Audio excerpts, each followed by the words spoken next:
Hi, everybody. This is Silvio Canto in Dallas, Texas on Thursday, January the 7th, and welcome to our video commentary. Well, it was a very ugly day in Washington. There's really no other way to describe it. Uh, People apparently associated with the march, although that is not 100% sure.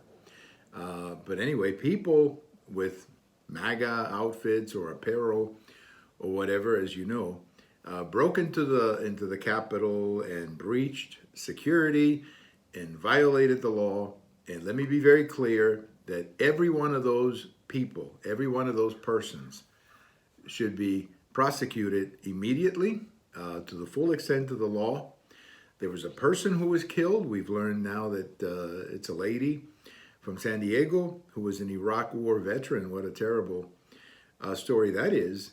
And everybody associated with the violence should be prosecuted. I have absolutely no excuses for that kind of behavior. Look, if I'm going to say that what we saw in Minneapolis, where they were burning buildings, or what we saw in other places where they were bringing down statues, or when we saw those mobs in front of the White House, throwing stones and fighting with the police, if that's wrong, then what we saw in Washington yesterday is also wrong. You simply cannot have this kind of violence in our society.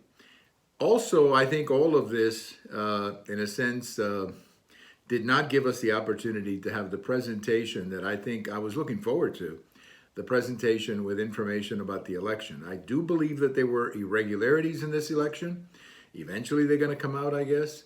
And I think it's a shame that we didn't have the time to have those presentations because most of the country was asleep at 4 o'clock in the morning or whatever it was. And I think most of the senators and representatives were exhausted by what happened during the day, that they kind of went through all of this rather fast, and maybe that was the best way to do it. But there are still questions about the election that many of us have, and I guess we're just going to have to wait for that. But also, last but not least, President Trump said something about guaranteeing a good transition. I think that's a good position for the president to take. It's time for the president to spend the next couple of weeks sort of saying goodbye and talking about some of the good things that he did. And let's stop talking about the election. And hopefully, let's not have violence like this again. Thank you for watching. And if today is your birthday, happy birthday. Bye-bye, everybody.